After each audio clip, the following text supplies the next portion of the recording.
안녕하세요. 시애틀에서 사는 50대 후반 여자입니다. 지금은 강원도 어느 산골에서 한옥에서 쉬고 있어요. 1년의 절반 정도는 여기서 머물 예정이에요. 누가 집을 지었는지 정말 편안합니다. 하지만 눈물이 자꾸 흘러내립니다. 가슴에 차가운 돌덩이가 있는 것만 같고요. 억울하고 분하네요. 불쌍하고 가엾은 제 아들이 갑자기 죽었다는 소식을 들었어요. 그것도 1년 전에 말이죠. 결혼도 해서 잘 살고 있을 줄 알았는데요. 그래서 며칠간 잠도 못 자고 밥도 못 먹고 있습니다. 살아도 산 것이 아니네요. 세상이 무너지는 것만 같아요. 그런 소식을 전해주지 않았던 전 남편의 뒤통수를 갈겨주고 왔지만 그런데 무슨 소용입니까? 아들이 죽었는데 말입니다. 여기라도 사연을 남기면 이 슬픔이 조금 가실까 이야기를 남겨봅니다. 저는 엄마도 아닙니다. 죄인이라고 말해도 쌀 정도로 형편없습니다. 어린 아들을 두고 집을 나왔거든요. 남편과 이혼하면서 아이와 헤어졌습니다. 눈을 감으면 10살짜리 어린 아들을 두고 나올 때가 선합니다. 그날은 먹고 싶어 하던 자장면을 사주고 로봇 조립도 하고 퍼즐도 맞추다가 잠이 들었어요. 아들은 베개만 머리에 닿으면 자는 놈인데 그날따라 잠을 이루지 못했어요. 저는 계속 옆에 누워 자라고 했죠. 저는 그렇게 마지막 인사를 하고 나오는 게 좋지 않을까 싶었습니다. 영화나 드라마에서 보면 어느 날 갑자기 엄마가 사라지면 아이들이 더 힘들어하잖아요. 그러나 그것도 어려웠습니다. 나중에 성장해서 아들에게 물어보니 가장 슬픈 밤이었다고 해요. 영원히 아침이 오지 않길 바라면서 졸린 눈을 자꾸만 비볐대요. 엄마 이제 가면 아빠 말 잘 들어. 알겠지? 다신 안 와? 아니, 와. 엄마 미국 가서 돈 많이 벌어서 올게. 그때 같이 살 거야. 지금 같이 살면 안 돼? 지금은 어려워. 아빠가 때려서 그렇지. 얼른 자. 내일 학교 늦겠다. 저는 새벽이 되자 집을 나왔습니다. 아이가 학교 갈 시간까지 있는 것이 너무 괴로웠습니다. 어떻게 헤어져야 할지 난감했습니다. 20년이 지났지만 그날 밤의 대화가 기억납니다. 불쌍하고 가여운 아들이 죽었다니 그 사실만으로 가슴이 무너졌습니다. 괴로워 어쩔 줄 몰라 절규하는 저에게 며느리가 힘을 내라고 하네요. 저보다 기가 막힌 사람들이 많을 테니 힘을 내라고요. 그래도 아들의 유언 때문에 저는 오늘도 하루 목숨을 부지하고 삽니다. 제가 행복하면 좋다는 아들의 말이 자꾸만 머리에 맴돌고 있어요. 우리 집은 제가 고등학교 무렵 산골에서 서울로 이사 왔습니다. 촌년의 상경이다 보니 생경했어요. 지하철도 처음 타보고 말로만 듣던 백화점까지 가보았습니다. 수세식 화장실도 얼마나 어색한지요. 제가 얼마나 촌스러운지 알겠죠. 미아리 쪽에서 서울살이를 시작했는데요. 첫째 언니가 동대문에 있는 옷 공장에 다니다 보니 일자리가 있다고 식구들을 불러 모았죠. 산골에서는 땅 하나 없으니 남의 집에서 농사를 돕는 게 다였습니다. 언니가 중학교만 졸업하고 서울 어디 공장에 다니기 시작해서야 저희는 새끼를 다 먹을 수 있었죠. 남동생 둘과 저와 언니, 그리고 아버지, 어머니가 우리 가족이었습니다. 아버지는 다리가 불편했고 어머니는 말을 못하시는 분이었어요. 그리고 막내 남동생은 발달장애를 가지고 있었어요. 그런 장애가 우리 가족의 치명적인 결함이었습니다. 아버지와 어머니 둘 다 크고 작은 사고를 겪으면서 생긴 일입니다. 하지만 남동생이 정신적으로 부족한 상황이 되자 사람들은 병신네 가족이라고 했어요. 언니는 그럴 때마다 화를 냈죠. 그래서 시골 마을에선 살 수가 없다며 서울로 무작정 올라가 규모가 작은 옷 공장에서 일을 시작했어요. 적어도 서울에서는 대놓고 병신가족이라고는 안 했어요. 우리 가족한테 관심이 없었던 거죠. 일단은 막내를 장애학교에 보낼 수가 있었어요.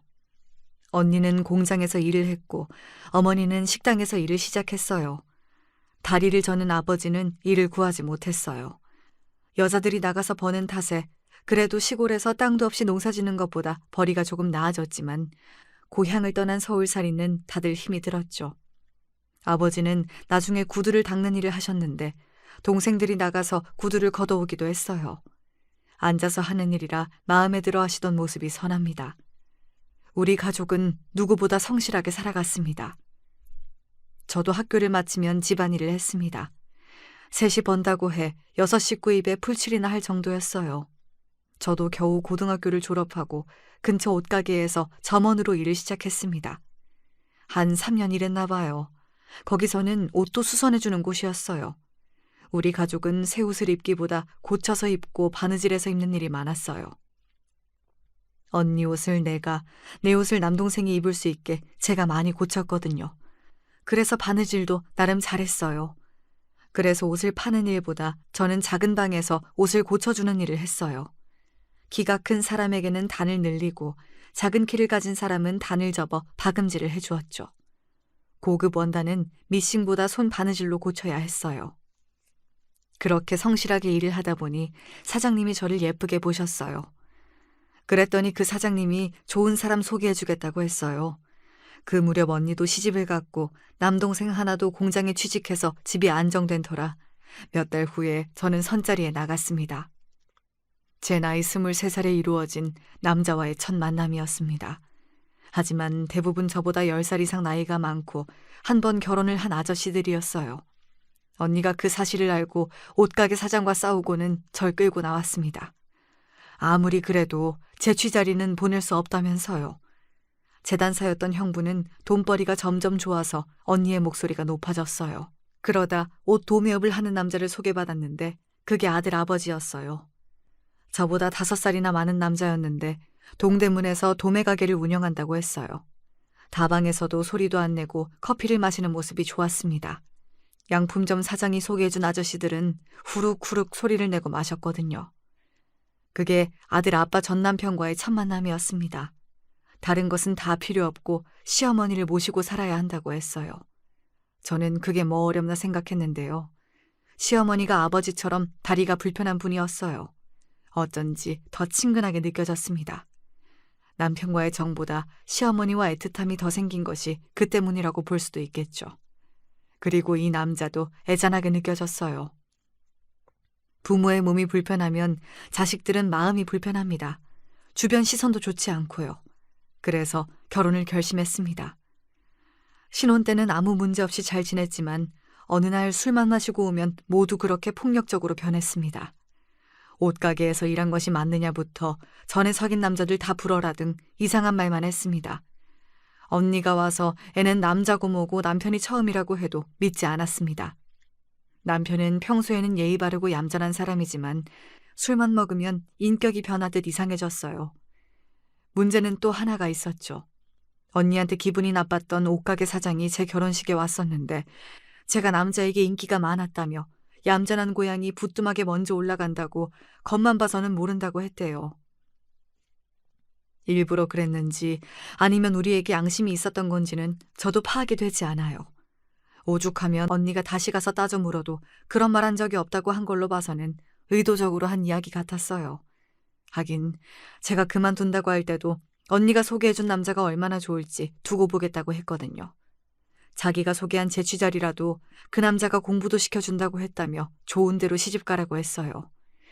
지금이면 명예훼손으로 고소라도 하죠. 억울하고 화가 났어요. 하지만 그때는 저도 사회 경험이 없다 보니 대꾸도 못했습니다. 아무리 옷가게 사장이 한 말이 마치 증거라도 있는 것처럼 남편은 저에게 화를 냈습니다. 소개해준 언니에게 좋은 여자 맞는지 입증하라고도 했어요. 도둑이 제발 저린 것처럼 남편의 사생활이 어지럽다 보니 저도 그런 여자로 생각된 모양입니다. 남편의 사생활이 복잡하다는 것도 아들을 낳고 알았거든요. 그때 언니가 얼마나 미안해하던지. 하지만 결혼 선택은 제가 한 것이니 누굴 원망할 수나 있는 차원이 아니었습니다. 인기 많은 여자. 그 말에 남편은 슬슬 본색을 드러냈습니다. 낙이 몇 대가 나중에는 아무거나 잡히는 대로 때리기 시작했어요. 시어머니가 말리려고 해도 다리가 불편하니 그것도 쉽지 않았죠.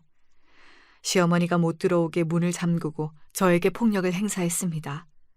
폭력의 정도가 심해지자 저는 형부에게 도움을 요청했죠. 형부는 남편 가게로 찾아가 흠씬 패주고 온 적이 있어요. 사람들 우르르 몰고 가서 으름장도 놓았고요. 한 번만 더 때리면 죽여버린다고 경고도 했대요. 그런 일이 있으면 그 후 몇 달은 잠잠하기도 했어요.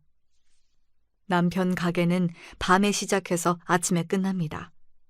전국 각지에서 옷 소매업을 하는 사람들이 옷을 사러 오는 곳이니 한밤중에 손님이 가장 많아요.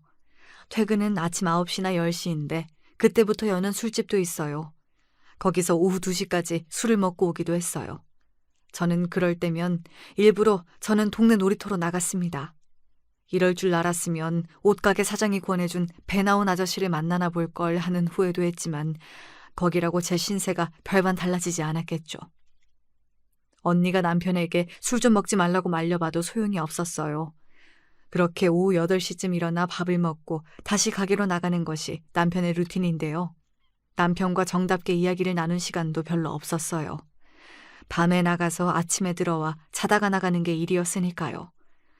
술을 안 마시면 자기 어머니에게도 잘하는 효자 아들인데 술만 마시면 저를 붙잡고 시비를 걸었어요.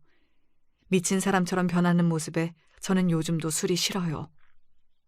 너 시골에서 사고 쳐서 서울 올라온 거지? 대답 안 해? 그리고 밤에 어디 싸돌아다녔어? 어? 집에 종일 있었는데요. 그리고 언니가 공장에 다녀서 서울로 올라왔다고 몇 번을 말해요. 아니 집에만 있었다고요. 어머니에게 물어보세요.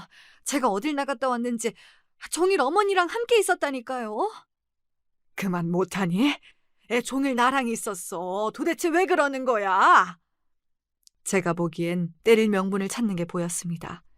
심심하면 똥개 괴롭히듯 방 안에 앉아있는 제가 못마땅한 것 같았어요.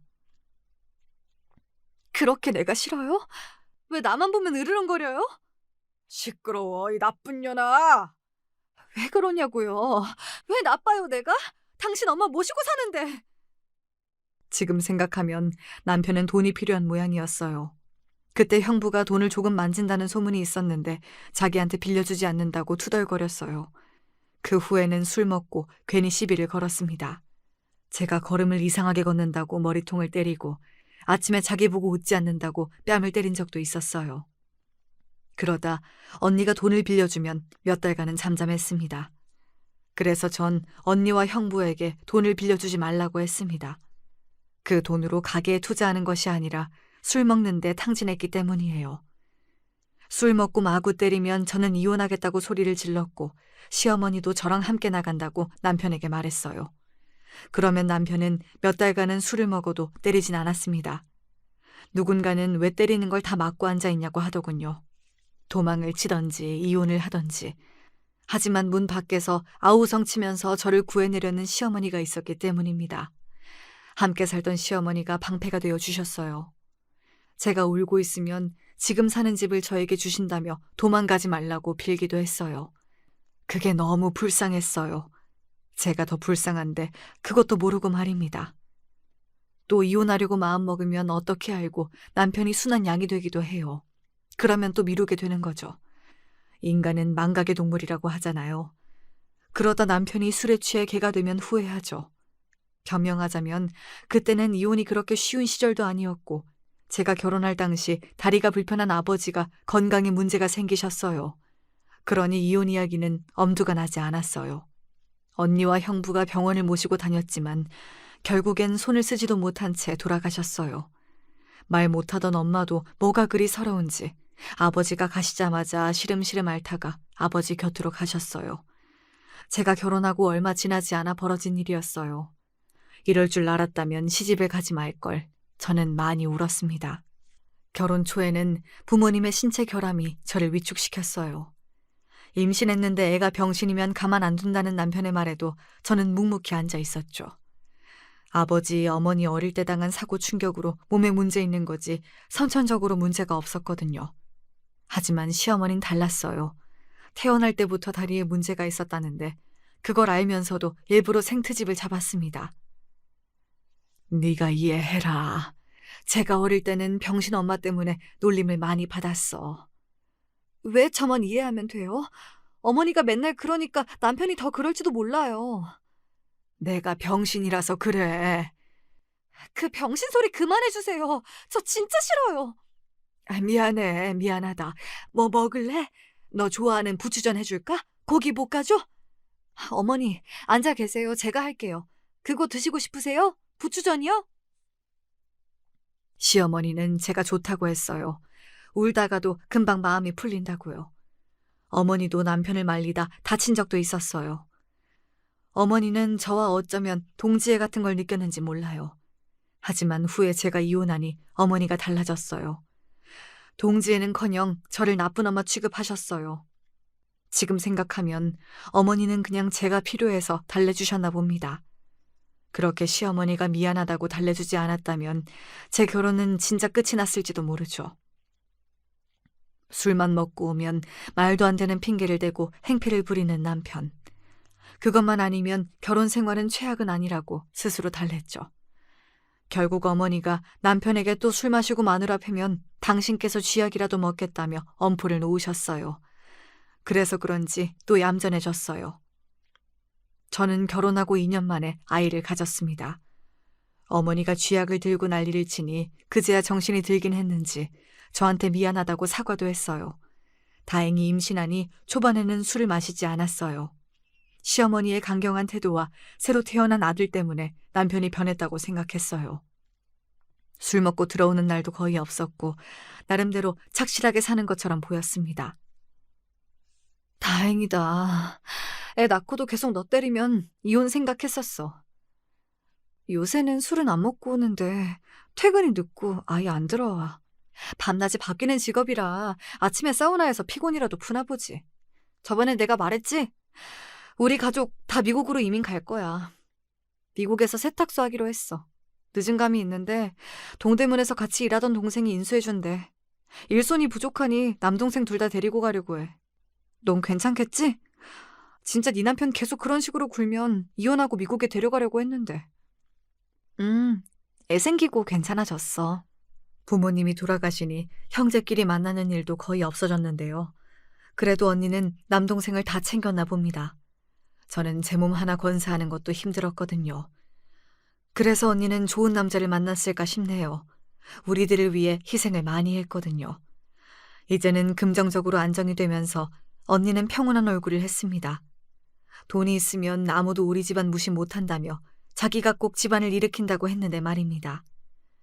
성실한 형부가 재단사로 눈코 뜰 새가 없었고 애들도 셋이나 되는데 그중에서 운동하는 조카도 있어 언니는 뒷바라지에 몰두하게 되었어요. 조카들의 미래도 그렇고 남동생들의 장래도 미국에서 시작하는 것이 좋다고 언니가 말했어요. 특히 장애가 있는 남동생은 좋은 교육을 받을 기회가 있다고 했으며 다른 남동생은 미국에서 형부의 일을 돕기로 했대요. 모두 평온해졌다며 언니는 저의 손을 잡았습니다. 저는 늘 속마음도 표현 못하고 조용한 편이라 언니가 걱정이 많았다는데요. 이제 아들도 낳고 남편도 때리지 않으니 안심하고 미국으로 간다고 했어요. 미국으로 떠나기 전날 남편은 언니에게 내 걱정하지 말고 언니네나 이제 잘 살라고 했어요. 남편도 언니와 형부 앞에서 다신 때리지 않겠다고 단단히 다짐도 했어요. 이제는 편안하게 아들을 키우면 되는 줄 알았죠. 하지만 남편이 술도 안 먹고 저도 안 때리게 된 것이 다 여자가 생겼기 때문이었습니다. 정말 아무도 몰랐습니다. 형부의 지인들이 아직 동대문 근처에서 장사도 하고 옷 공장도 운영했기에 금방 알아낼 수도 있었지만 한 1년간을 속이고 있었어요. 상대가 지방에서 옷가게를 운영하는 여자였기 때문이에요. 남편이 거래를 위해 지방에 간다고 하긴 했는데 그게 다 내연녀를 만나기 위함이었어요. 여자의 직감이 무섭다고 하잖아요. 남편의 태도나 몸가짐이 달라졌음이 느껴졌어요. 남편이 말하는 저는 그저 네 하고 순응하는 편이어서 여자가 있다는 걸 알고 끙끙 앓기만 했어요. 시어머니에게 말도 못하고 혼자 우는 날이 많았습니다. 바람 핀다는 것을 온 감각으로 알면서도 어떻게 해야 할지 난감했어요. 괜히 남편을 소개해준 언니나 형부가 미웠습니다. 미국에서 잘 지낸다는 언니의 연락도 피하고 저는 아들을 업고 동네를 미친 여자처럼 걸어다녔습니다. 그래야 마음이 조금이라도 편해졌어요. 하지만 외박하는 날도 많아지고 휴일에도 집에 들어오지 않았습니다. 답답한 마음은 아무리 걸어도 해소되지 않았어요. 그러다 저도 남편처럼 술을 마셔보았습니다. 이상하게 용기가 생겼어요. 적극적으로 남편의 뒤를 캐고 다녔고 외도 상대가 누군지 알게 되었습니다. 시어머니에게 아들을 맡겨놓고 남편이 누굴 만나는지 어딜 가는지 확인했죠. 드라마에서는 그런 장면이 나오면 득달같이 뛰어가서 두 연놈의 머리를 쥐어 뜯어내곤 하던데 저는 그러지 못했어요. 벌벌 떨기만 했죠. 지금 생각하면 바보 같지만 그때는 머릿속에 아무 생각이 안 났습니다. 저는 남편이 내연녀랑 있어도 조금도 질투가 없을 줄 알았어요. 때리던 남자가 뭐가 좋겠어요. 하지만 질투가 아니었어요. 분노였습니다. 덜덜 분노를 어떻게 풀어야 하나 고민만 했죠. 대전 쪽에서 옷가게를 하는 여자였는데 저보다 5살이나 많았습니다. 남편 가게에서 옷을 떼어가던 여자는 나중에는 남편과 아예 살림을 차렸어요. 시어머니도 그제야 남편의 외도를 알게 되었지만 대책이 없었어요. 어머니는 시간이 지나면 들어오니 기다리자 자식이 있는데 무슨 걱정이니 했지만 그건 말도 안 되는 일이죠. 어머니나 기다리는 거지 저는 그럴 여유가 없었습니다. 남편과 애정이 깊진 않아도 그래도 서로 지켜야 하는 의무와 아내로 저의 권리도 있잖아요. 저도 무작정 그 집으로 찾아갔습니다. 가방 안에는 집에서 쓰던 망치가 들어있었습니다. 저는 내연녀의 가게로 들어가기 전에 소주 한 병을 벌컥벌컥 마셨어요. 무슨 용기인지 남편처럼 술을 마시니 비슷한 행동이 나왔습니다. 그 여자의 가게와 살림을 망치를 들고 깨고 부셔버리기 시작했어요. 그 뒤에 남편이 가게로 들어왔는데 저한테 뭐라고 하지 못하던데요. 평소 순한 여자가 그렇게 나오니 남편도 놀란 모양이었어요. 아무 말 없이 다짜고짜 다 쾅쾅 밟아버렸습니다. 지금 그렇게 다 행패를 부리면 고소를 당할 텐데. 하지만 더 무서운 것이 그 내연녀였습니다. 그 여자는 제가 그러면 그럴수록 웃기만 했어요. 소름이 돋았어요. 그 여자가 보기엔 저는 순진한 주부처럼 보였나 봅니다. 남편은 늘 제가 과거가 있다고 의심했는데 이번에는 진짜 과거가 화려한 여자를 만나는 중이었습니다. 술집에서 일한 경험이 있는 여자였고 애까지 있었어요. 저는 말도 없이 가게 살림을 망가뜨리고 나자 그 여자와 남편은 아예 대놓고 바람을 피웠어요. 제가 망치로 둘이 만나라고 쾅쾅 선언한 것이 아닌데 말이죠. 하지만 가게 주변에 바람 핀다는 소문이 도니 여자는 가게를 접어버렸어요. 아범이 병원에 있대. 얼른 가봐라. 하지만 개벌은 남 못 준다는 말이 있듯이 남편이 술을 먹고 그 여자를 팼습니다. 저와 달리 그 여자는 거칠게 반항한 모양이죠. 남편을 술병으로 갈겨서 병원에 입원시켰습니다. 저는 그렇게 남편의 바람이 끝난 줄 알았어요. 머리를 7바늘이나 봉합하고 입원한 모습이 조금은 통쾌했어요. 잘한다, 잘해. 이제 내 연녀에게 맞고 오냐? 집에 착한 아내가 있는데, 토끼 같은 자식이 있는데, 요즘 시어머니 이렇게 잘 모시는 여자 있는 줄 알아? 그러니까 결혼했죠. 엄마한테 잘하라고. 저 신경 쓰지 말고 가세요. 뭐야, 이 새끼가? 그래도 뭘 잘했다고 나불거려? 그제야 저는 남편이 왜 나를 선택했는지 알게 되었어요. 다리가 불편한 시어머니 때문이었어요. 선을 수십 번 봐도 선뜻 엄마를 모시겠다는 여자가 없었다고 합니다. 저만 좋다고 했다는데 집도 있고 가게도 있는 허우대 멀쩡한 남자가 장가를 늦게 간 이유가 몸이 불편한 시어머니 때문이었습니다. 언니는 제 남편을 저에게 소개한 이유도 바로 우리 아버지와 비슷한 시어머니의 신체 때문이었어요. 예전에 옷가게 주인도 저를 한 번 결혼한 아저씨를 소개한 이유가 이렇게 몸이 불편한 부모 탓이란 생각이 그때 들었습니다. 왜 그렇게 언니가 시골 마을을 떠나고 싶어 했는지, 언니가 고아인 형부와 결혼한 이유도 부모님의 신체적 결함이었다는 것을 저는 그제야 알았습니다. 언니라는 울타리가 저한테 튼튼했기에 사람들의 진짜 속내를 몰랐나 봅니다. 남편이 다친 모습을 보니 저는 멍청한 생각을 했어요. 남편이 돌아올 줄 알았습니다. 바람도 이해하고 받아주려고 생각했어요. 미련했죠. 그 불륜 남녀는 서로 떨어질 수 있는 사이가 아니었어요. 두 사람은 서로 너무 닮아서 헤어질 수가 없는 존재였나 봅니다. 바퀴벌레처럼 헤어지지 않더군요. 결국 동대문 가게를 정리한 남편은 대전에서 큰 카페를 차렸다고 했어요. 그리고 집에 오지 않았습니다. 그때가 아마 아들이 5살 무렵이었어요. 한창 아빠를 찾는 시기인데 우리 아들 곁에는 남편이 없었습니다. 언니는 저보고 이제 헤어지라고 했어요. 하지만 저는 죽어도 이혼 안 한다고 했죠. 이혼하면 두 사람만 좋은 거잖아요. 내가 미쳤다고 그런 짓을 할까 싶었습니다. 하지만 남편은 이혼도 요구하지 않았습니다. 그저 그 여자와 함께 살아가고 있었어요. 이혼하면 시어머니를 모실 사람이 없었던 것입니다. 엄마를 맡길 사람을 찾는 것이 결혼이 아닌데 저는 그때부터 남편에 대한 미움이 자리 잡았습니다. 어린 자식이랑 몸 불편한 늙은 엄마를 저한테 맡겨두고 저는 좋아하는 여자랑 살다니요. 미국에 있던 언니가 한국까지 나왔습니다. 그 새끼 안 되겠네. 이제는 여자까지 생겨? 너 당장 헤어져. 아들은? 데리고 와. 우리가 키우자. 미국으로 건너와. 가서 일자리 구하고 남자도 많아. 이 미친놈이 사람 패더니 여자가 있어?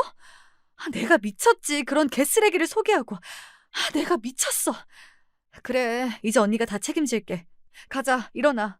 너랑 조카 하나 내가 책임진다. 넌 쓰레기 밑에서 자식 키우고 싶어? 당장 끝내. 사돈, 그건 안 돼. 그 얘기를 들은 시어머니는 돌변했습니다. 아들을 절대 주지 못하니 나가고 싶으면 너나 나가라 하더군요. 이씨 집안 자손을 어디로 돌리냐며. 그 말도 일리가 있죠. 하지만 저는요, 제 인생은요, 하고 우니까 시어머니가 조금만 기다리면 아들이 돌아올 수도 있다고 했어요. 저는 기차를 타고 대전으로 내려갔습니다. 멀리서 남편의 카페를 바라보고 있었죠. 가서 다 엎어버리고 남편을 데려오고 싶었습니다. 하지만 남편이 제 모습을 보았는지 오히려 저를 끌고 골목으로 들어갔습니다. 야, 내가 생활비 줬지. 애 양육비도 주고. 근데 왜? 왜 왔어? 이러곤 못 살겠어요.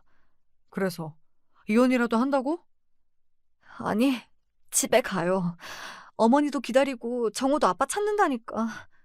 난 너랑 살기 싫어. 그냥 여기 있을래. 이혼은 복잡하니까 일단 이렇게 살자. 그럼 난 이렇게 평생 살아요? 당신 데리고 갈 때까지 이 카페에 매일 올 거야. 알아? 이혼해도 자식을 데리고 가지 못하면 저는 이대로 살아도 좋다고 생각했어요. 남편은 제가 며칠 그러다 말겠지 싶었는지 말없이 카페로 갔어요. 저는 3개월 동안 매일 카페 문을 열리는 시간에 그 앞에 서 있었습니다. 가게로 들어가면 영업 방해지만 그 앞 인도에 서 있는 것은 경찰도 끌어내지 못했거든요. 남편의 내연녀는 저만 보고 인상을 찡그렸고 사람들은 제가 거기 왜 서 있는지 처음엔 몰랐지만 차츰 제가 남편의 아내이고 지금 내연녀와 카페를 차렸다는 것이 알려졌어요. 당연히 가게에 손님이 떨어졌죠. 무슨 생각인지 남편은 저를 데리고 집으로 돌아왔습니다. 너 내가 가만히 있으라고 했지. 근데 왜 이러는 거야? 죽고 싶어? 나랑 그렇게 살고 싶으면 살아줄게. 그 대신 넌 내 손에 죽는다. 저는 함께 잘 살 수 있다고 생각했지만 남편은 술을 마셨고 저를 때렸습니다. 아이에게 그 모습을 안 보여주고 싶었지만 남편의 폭력은 점점 강해졌어요. 내연녀를 만나기 위해 대전에 내려가지 않으면 술을 마셨습니다. 그렇게 멍투성이가 된 저를 또 때리던 남편 앞을 어머니가 막아섰습니다. 둘이 갈라서라. 너 정도 못 붙이고 애 엄마는 남편 없이 살 수 없다고 하고 이렇게는 못 살아. 그러다 애 엄마 죽는다. 죽어. 그러니까 카페 앞에 왜 서 있어? 너 때문에 잘 나가던 가게 말아먹었잖아. 그냥 가만히 있으면 되는데 왜 그러는 거냐? 저는 그렇게 버티다가 그만 살기로 마음을 먹었습니다. 누구는 자식 보고 그대로 참고 살라고 하고 다른 사람은 당장 이혼하고 나오라고 하지만 선택은 늘 쉽지 않았습니다. 30인데 자식 놓고 나가. 그래야 재혼이라도 하지.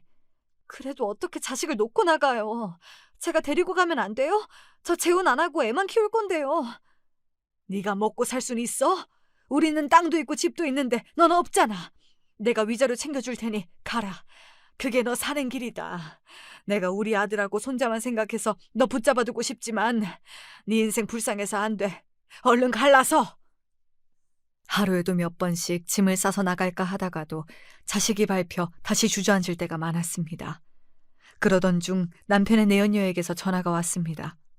만나서 할 말이 있다고 했습니다. 드라마에서 많이 보던 장면처럼 여자를 다 뜯어주면 속이 후련해질까 싶더군요. 하지만 내연녀는 너무나 당당했습니다. 카페 손해가 얼만 줄 알아요? 그게 나한테 할 말이에요? 내가 저번에 가게 부신 것은 이해했잖아요. 그거 미안한 마음이 있어서 그랬어요. 하지만 한 번으로 끝내야지. 이렇게 길게 이어지면 어떡해요. 아무튼 그 일로 저희 손해가 막심해요.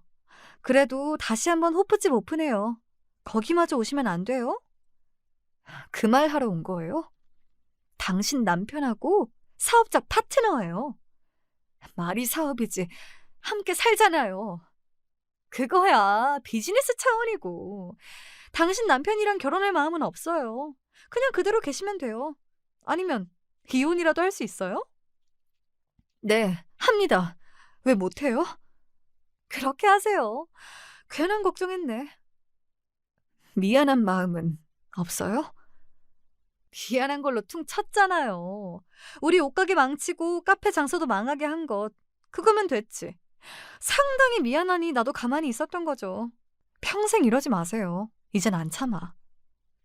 네? 정호 대학이라도 보내려고 하면 가만히 있어요. 남편 돈 벌어야 애 학교도 보낼 수 있는 거 아니에요?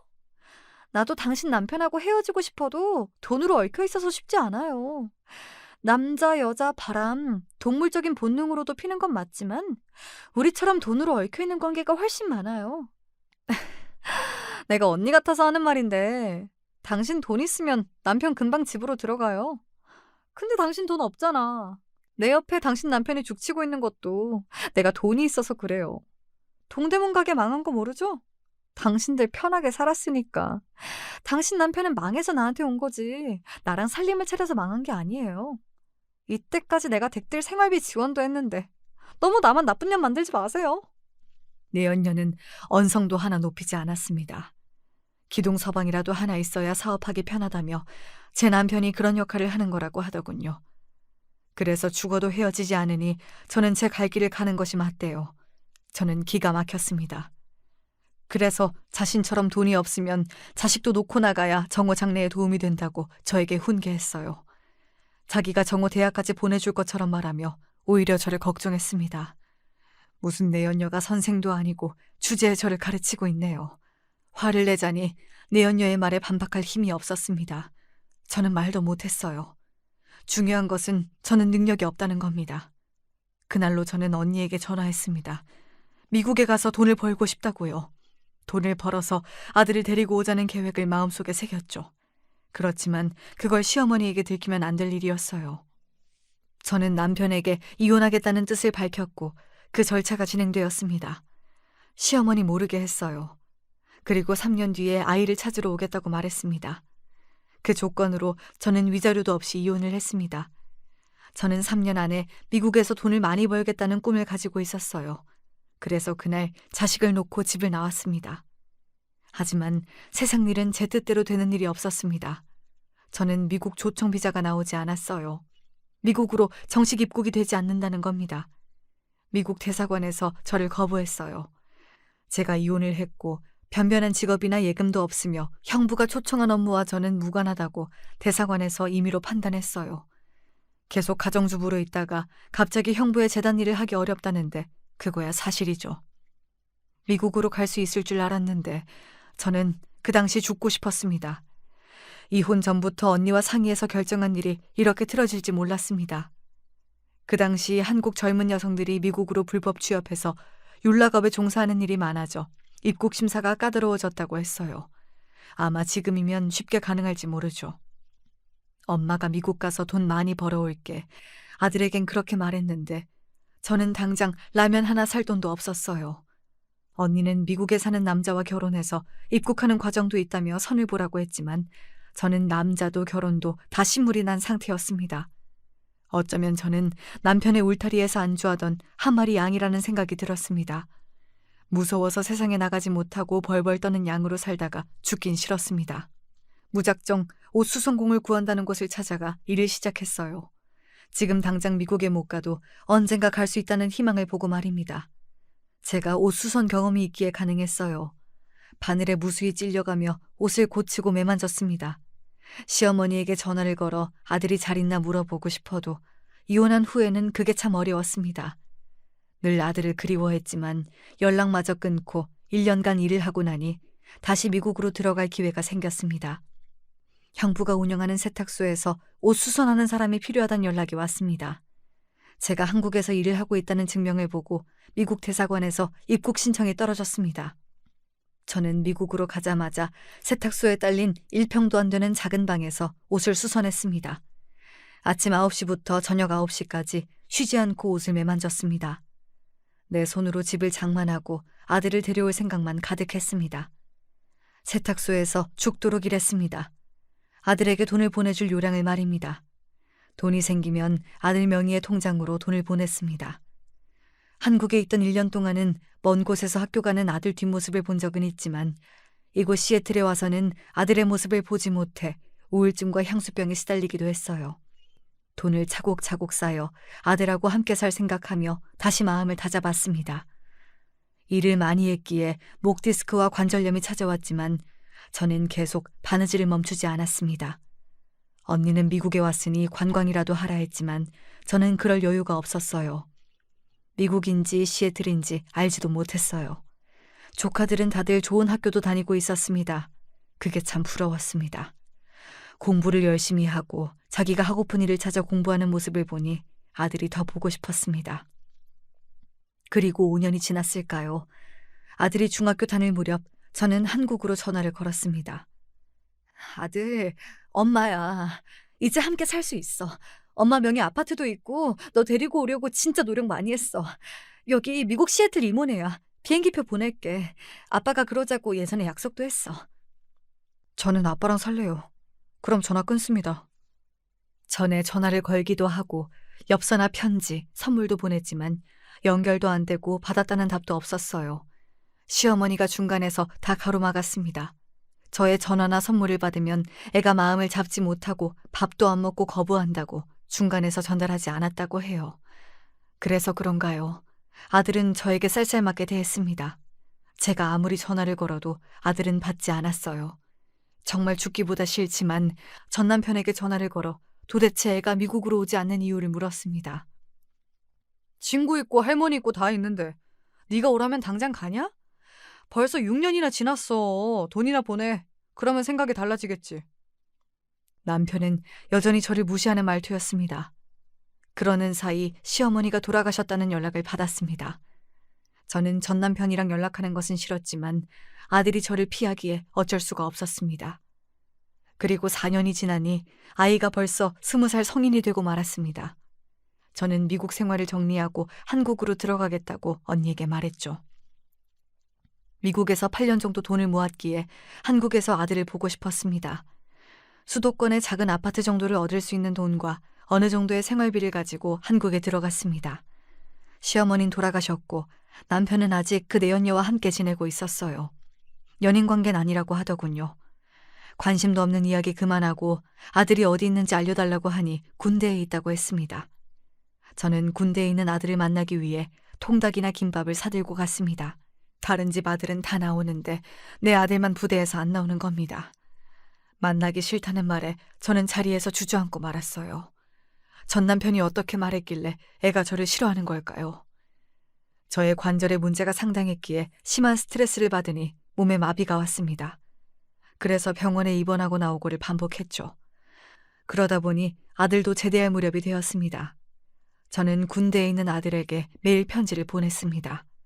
답이 오길 정말 기다렸지만 끝내 오지 않았어요. 그러던 어느 날 한 젊은 남자가 찾아왔습니다. 바로 아들이었습니다. 저는 말도 못하고 계속 울었어요. 그러다 진정이 되니 아들이 인사를 했습니다. 안녕하세요 하는 인사가 왜 그렇게 서글프게 들릴까요? 몸은 어떠세요? 괜찮아. 너는 왜 대학 안 갔어? 바로 군대 가게? 공부에 소질이 없어요. 그럼 이제 뭘 할래? 아니, 밥은 먹었니? 밥은 다 먹고 왔고요. 어머니, 그냥 이대로 살아요, 우리. 한국에 있지 마시고 미국으로 가세요. 제가 자리 잡으면 연락드릴게요. 아니야, 이제 미국 안 가. 너랑 살려고 미국 간 거지. 너랑 같이 안 사는데 무슨 미국이야. 이모랑 삼촌들은 다 잘 살아. 가족들 다 꾸리면서. 너 왜 그때 안 온다고 했어?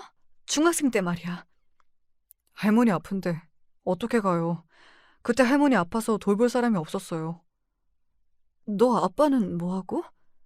아시면서 뭘 물어요. 아버지 술 먹고 나중에는 저랑 할머니 괴롭혔어요. 그럼 너 미국에다 연락해야지. 엄마한테 도와달라고. 아버지가 엄마 미국에서 재혼했다고 그러던데요. 누가? 미쳤어! 아니야. 너랑 살려고 죽도록 일만 했어. 엄마, 아빠랑 연락하지 마세요. 돈도 절대로 주면 안 돼요. 뭐? 왜? 엄마, 미국 도로 가세요. 여기 있다가 아빠랑 얽혀서 좋은 거 하나도 없어요. 아빠는 돈 생기면 안 되는 사람이에요. 이제는 도박도 해요. 같이 사는 아줌마도 학을 뗐어요. 호프집 하는 아줌마 말이에요. 아들의 말에 저는 하염없이 울었습니다. 내가 그동안 보내준 용돈을 중간에 이 남자가 다 가로챈 모양이었습니다. 그 당시에도 아들은 제가 미국으로 간다고 하면 할머니 요양원으로 넘기고 저한테 돈을 달라고 해코지할까, 안 산다고 했다면서 마지막 헤어질 때 함께 만난 로봇을 아직도 간직하고 있다고 했어요. 저 엄마 너무 보고 싶었는데 그래도 참았어요. 엄마라도 행복하면 돼요. 아니야. 난 너 없어서 하나도 안 행복했어. 너 없으면 그게 행복 아니야. 그래도 미국이면 여기보단 행복할 수 있잖아요. 아버지랑 연락 끊을 거니까 엄마도 연결하지 마세요. 제 번호 없앨 건데 나중에 제가 연락드릴게요. 아들은 무슨 일을 하는지 알려주지 않고 다시 떠나버렸습니다. 아비라는 인간이 더 망가졌다는 것이 어이가 없었습니다. 전화를 걸어 따져 물으려고 해도 아들 말대로 다 지난 일이라고 생각했습니다. 저도 미국에서 돌아가 모든 재산을 정리하고 한국으로 다시 돌아왔습니다. 그 후 아들이 연락이 왔습니다. 지방에서 집을 짓는 일을 한다고 했어요. 어릴 때부터 만드는 것을 좋아하던 놈이었는데 한옥을 짓는 어려운 일을 선택하다니 그래도 대견했어요. 저는 한국으로 돌아와 아들 줄 아파트를 장만했습니다. 결혼이라도 한다고 하면 줄 요량이었죠. 당분간 서울에 있으면서 아들의 연락을 기다렸습니다. 아들은 가끔 서울로 올라와 저와 밥도 먹고 이야기도 했어요. 그러던 중 몇 달간 아들과 연락이 끊겼습니다. 저는 걱정이 너무 되어 밤잠을 설쳤는데요. 알고 보니 전 남편이 사고를 크게 쳤다고 했습니다. 술 먹고 멀쩡한 가게를 차로 들이박았다고 했어요. 그래서 병원비에 가게 보상비까지 마련해야 한다니 저는 전 남편이 있다는 병원으로 뛰어갔습니다. 도대체 그 인간은 왜 그러는 거야? 미쳤어? 술을 아직도 먹어? 이혼 잘했다고 했지? 엄마, 제가 다 알아서 할 테니까 가셔도 돼요. 여기 뭐하러 오세요? 엄마, 절대 아빠 만나지 마세요. 제 부탁이에요. 그리고 몇 달 후 전 남편이 저를 찾더군요. 전화로 밥이나 먹자고 하길래 전화를 끊어버렸습니다. 그러자 제가 사는 곳까지 어떻게 알았는지 찾아왔어요. 돈 좀 벌었다고 하던데? 상관 말고 가세요. 만나는 남자 있어? 내가 당신인 줄 알아요? 애 주라는 용돈이나 학비 다 가로채더니 당신 내가 씹어먹어도 시원치 않아요. 알아? 돈이 없으니까 쓰지. 돈 좀 있어? 가요. 여길 왜 와? 당장 갈 곳도 없고. 당신 내연녀한테 가요. 당장 꺼져요. 야, 너 진짜 많이 컸다. 미국 가더니 성질만 키웠냐? 미국 놈은 만나봤어? 당장 안 꺼져? 경찰 부른다! 이 남자, 내가 돈 있다는 건 어떻게 알았을까요? 하긴 형부가 아직도 동대문 시장 사람들하고 연락을 주고받고 있으니 알게 되었을까요? 왠지 불안했어요. 남편이 다가오자 무서웠어요. 몸이 먼저 반응한다고 하듯이 또 폭력을 쓸까 무서웠습니다. 그래서 아들 말대로 미국에 가 있기로 했어요. 그렇게 한국과 미국을 오가다 보니 세월이 지났고 아들이 결혼할 여자를 소개한다고 하네요. 그래서 아들에게 아파트를 선물하기로 했어요. 예전부터 제가 모아둔 돈으로 산 아파트 말이에요. 아들은 이곳저곳을 돌아다니며 집을 만들기에 서울에다 신혼집을 마련해도 나쁘지 않다고 했거든요. 전 해드린 것도 없어요. 아니야. 이렇게 잘 자란 것이 엄마한텐 선물이야. 고맙다, 아들. 저는 아들의 손을 꼭 잡았습니다. 문제는 결혼식이었는데 아들은 아내와 의논했다며 생략하기로 했대요. 아버지와 어머니 또 만나는 것도 싫고 결혼할 여자의 부모도 안 계신다고 했어요. 아들이 고백하기로는 벌써 함께 살기 시작했다고 하니 저는 오히려 미안했습니다. 얼마나 외로웠으면 그랬을까요? 하지만 어떻게 된 일이 틀어졌는지 그만 아들과 연락이 끊어졌어요. 이모가 신혼여행비 마련해준다고 문자를 보냈는데 그 이후에 말이 없었습니다. 그리고 몇 달 만에 짤막한 문자가 한 통 오는 게 아니겠어요. 어머니, 저 잘 있으니 연락 당분간 하지 마세요. 이렇게 문자가 오니 저번처럼 남편이 사고를 쳐서 아들도 연락을 끊은 줄 알았습니다. 이럴 줄 알았으면 결혼할 여자의 번호라도 알아둘 걸 얼마나 후회했는지 몰라요. 아비가 사고를 친 게 분명하다 믿고 있었는데 시간이 지날수록 알 수 없는 불안감이 묘하게 느껴졌어요. 미국에 있었지만 말이에요. 도저히 참을 수가 없어 저는 한국행 비행기에 올랐습니다. 1년이 되기 전에 연락이 오는데 이번엔 아니었습니다. 저는 제가 사준 아파트로 향했습니다. 진작 찾아올 걸 후회하면서 말이죠. 딩동 제가 벨을 눌렀을 때 여자가 나왔습니다. 아마 아들과 같이 사는 여자 같았어요. 누구? 안녕하세요. 저 이정우 엄마입니다. 어머, 살아 계셨어요? 무슨 말이에요? 아니, 아버님이 돌아가셨다고. 나를? 네, 돌아가셨다고 하니 제가 연락을 못 드렸어요. 정우랑 연락이 안 돼서 결혼은 한 거죠? 모르세요? 왜요? 우리 정우 무슨 일 생겼어요? 여자는 갑자기 울음을 터뜨렸습니다. 한참을 울더니 아들이 한옥 지붕에서 실수로 떨어져 머리를 크게 다쳤는데 출혈이 멈추지 않았고 한 달을 사경을 헤매다 죽었다는 겁니다. 그 사람 죽었어요. 뭐라고? 그 사람 죽은 지 1년이 넘었어요. 아버님이 어머님도 돌아가셔서 안 알려도 된다고 했어요. 장례식장도 다녀왔다고 하셨던데요. 저는 부르르 떨고 있는데 엘리베이터 문이 열렸습니다. 전 남편이 나오는 게 아니겠어요. 저는 핸드백으로 전 남편의 머리를 내려쳤습니다. 미친놈, 죽어버려. 너 같은 걸 진즉에 이렇게 패 죽일걸. 인간 말종, 미친 새끼. 저는 온갖 욕을 퍼부어가며 그 남자를 팼습니다. 여길 어떻게 알고 왔어? 여기 내가 내 아들한테 사준 집이야. 내가 왜 죽어? 우리 아들 네가 죽였지? 그래, 네 놈이 죽였지? 불쌍한 내 아들 미친놈 네가 죽인 거라고! 저는 절규했고 가슴을 쥐어뜯었습니다. 내가 그때 아들을 데리고 나와서 반지방이라도 함께 살았으면 달라졌을까요? 이 인간이 보험금 저한테 안 주려고 안 알렸던 모양이에요. 한 달 동안 사경을 헤매다 간 아들이 너무 불쌍했어요. 자식 두고 나간 사람의 말로네요. 이렇게 가슴이 무너져 내릴 수가 없었습니다. 그딴 보험금이 뭐라고 말이죠. 저는 남편과 내연녀가 운영하는 호프집으로 달려갔습니다. 현수막을 들고 서 있었죠. 아들 보험금 타려고 전 부인한테 아들 죽음을 알리지 않는 죄. 그렇게 적어놓고 말입니다. 그런 곳에서 술 마시 날 리가 없죠. 결국 내연녀는 미친놈이라고 남편을 내쫓았습니다. 변호사에게 달려가 보니 아비가 아무리 자격이 없어도 자식의 보험 상속을 받을 수 있다고 하네요. 제 아들이 자식이 없다 보니 사실혼 자격이 되는 며느리와 전 남편, 그리고 저까지 돈을 나눠받을 수 있다는 말에 눈물이 흘렀습니다. 며느리는 죄송하다면서 우네요.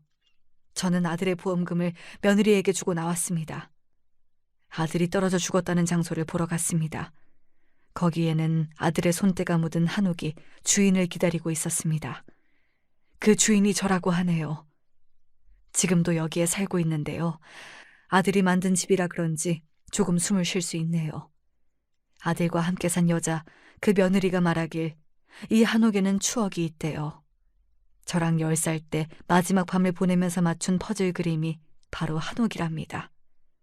제가 혼잣말로 이런 데 살면 행복하겠다 했대요.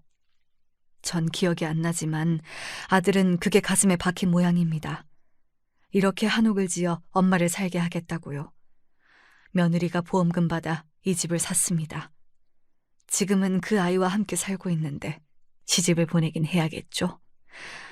이렇게 제 이야기는 끝이 납니다. 자식이 죽은 이야기 끝까지 들어주시고 감사해요. 전 남편인지 그 새끼가 감옥에 갔다는 이야기는 아직 안 했죠. 보험금 때문은 아니고 그렇게 거짓말을 남발하니 구속을 당한 모양인데 제 인생에서 영원히 지우고 싶습니다. 다들 건강하세요.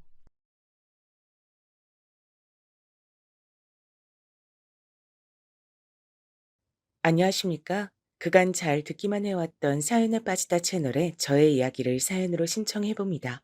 저는 남중 남고를 나왔습니다. 그 뒤로 어쩌다 보니 대학도 남자놈들이 유난히 득실거리는 전공을 택했으니 젠장 맞을 환경을 오래도 겪은 셈이었죠. 제가 그 중학교를 선택했던 건 단 한 가지 이유 때문이었습니다. 동철아, 넌 당연히 가련중학교에 갈 거지? 설마 다른 학교 생각한 거 아니지? 저는 아람중학교에 가고 싶다는 생각을 좀 하고 있었는데요. 굳이 왜 거길 가니? 거기까지 갈 필요가 있어? 가련중학교는 엎어지면 코다할 거리에 있잖아. 내가 너 이렇게 쓸데없는 소리 할까봐 미리 물어본 거야. 물어보길 잘했네. 아람중학교 같은 소리 말고 가련중학교에 가. 하지만 아람중학교가 교복이 더 폼이 난단 말이에요. 그리고 가련중학교는 이미지가 별로 안 좋아요. 양아치들이 많다 들었어요. 너만 양아치 짓을 안 하면 돼, 너만. 교복은 매일 입다 보면 뭐가 됐든 질리게 돼 있어. 엄마는 너 가련중학교에 가는 걸로 그렇게 믿고 있을게. 선생님한테도 그렇게 말씀을 단단하게 드려놔야겠어. 빼도 박도 못하게 해놔야지. 제가 얼마나 짜증이 났던지 모릅니다. 그 망할 놈의 남자 중학교를 간 것은 집과 가까워서 그랬습니다. 그리고 전 어머니를 거스를 수 없는 제 자신을 알고 있었습니다. 짜증은 부렸으나 감히 거역할 엄두는 못 냈어요. 어머니의 뒤엔 아버지가 계셨습니다. 아버지는 무서우신 분이셨죠. 어렸을 땐 특히나 범접이 불가능한 태산 같으신 분으로 여겨졌습니다.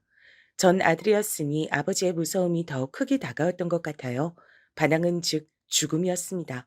얌전하게 저는 가기 싫어 죽을 것 같았던 못생긴 교복인데다 시커먼 남자놈들만 다니는 중학교에 진학을 하게 됐죠.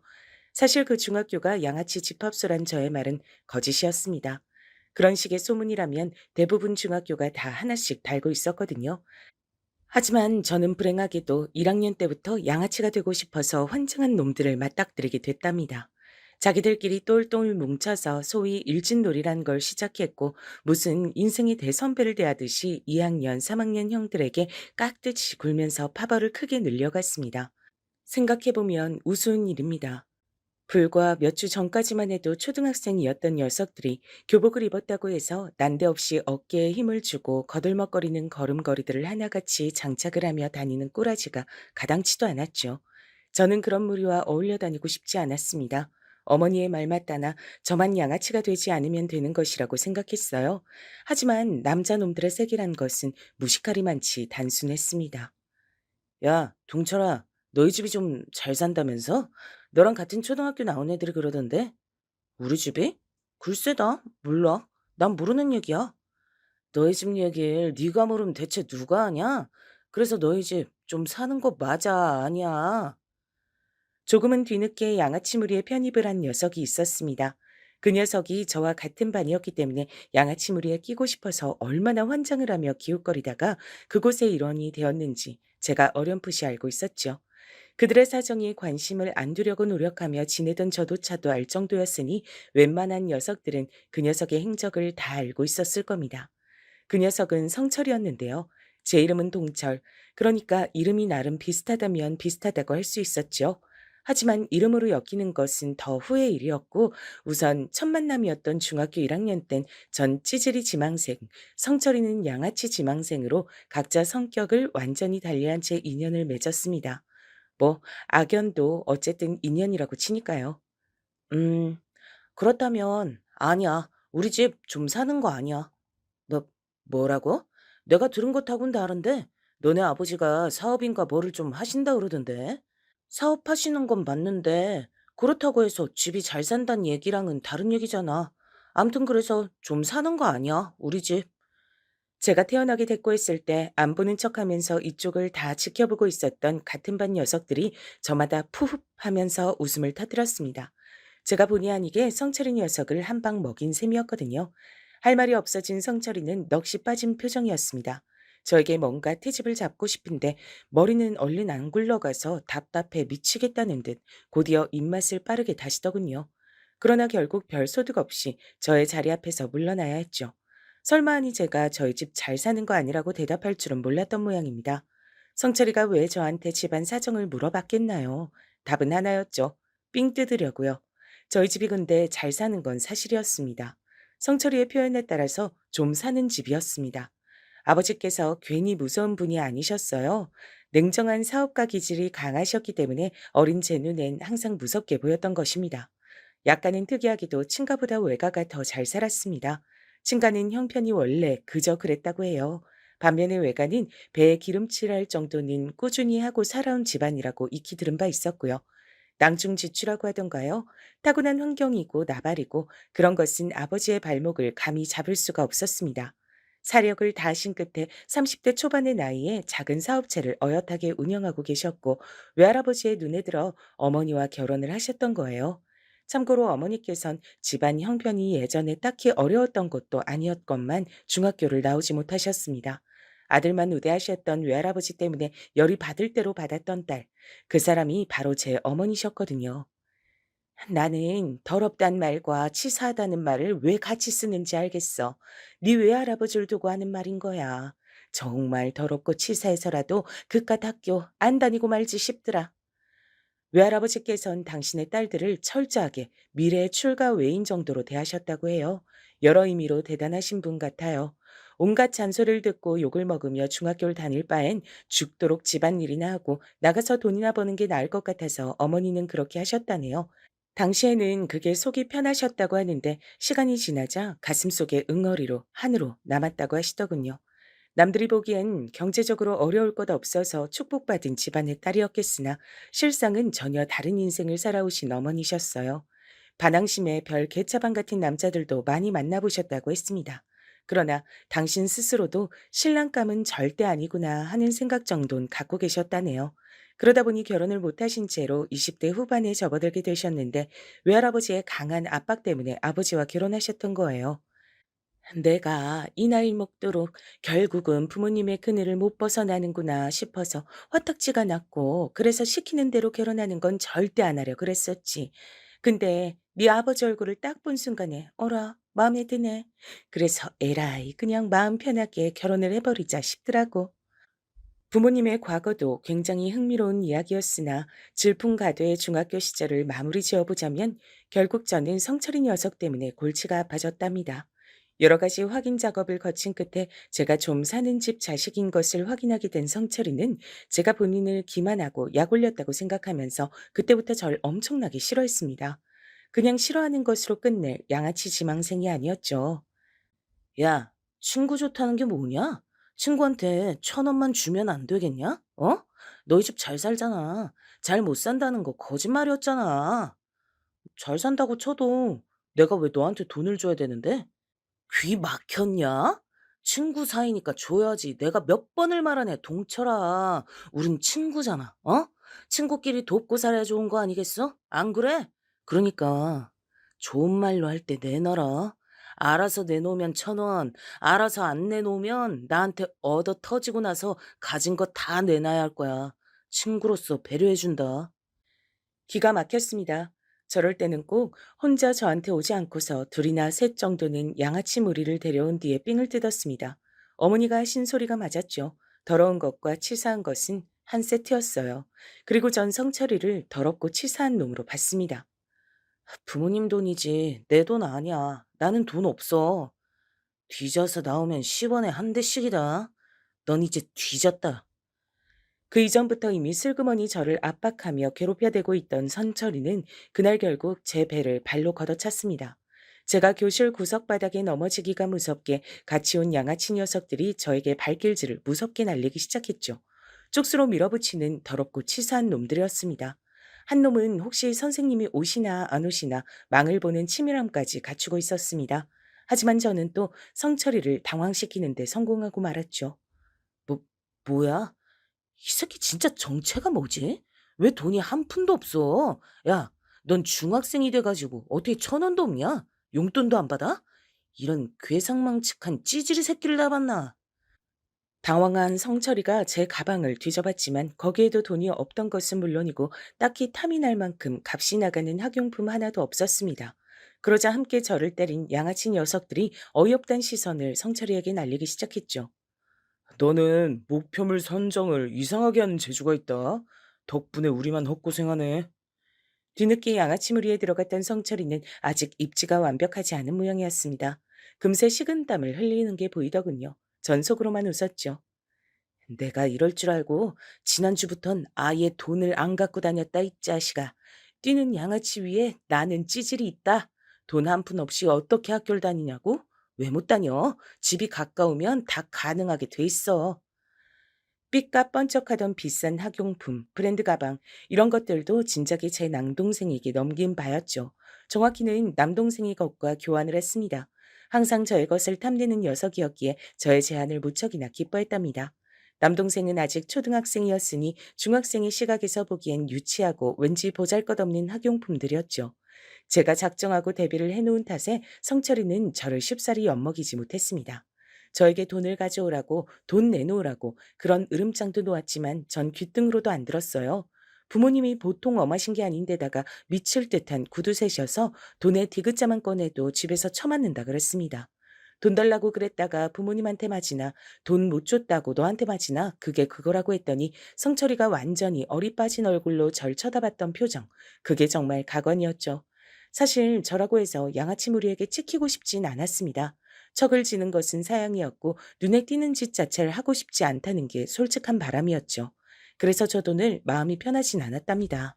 무식한 남자들의 세계에서 얄밉게 나대는 놈보다 눈엣 가시로 여겨지는 놈도 없었거든요. 그런 놈이 되는 것만 싫었기에 저는 적당히 숨을 죽였습니다.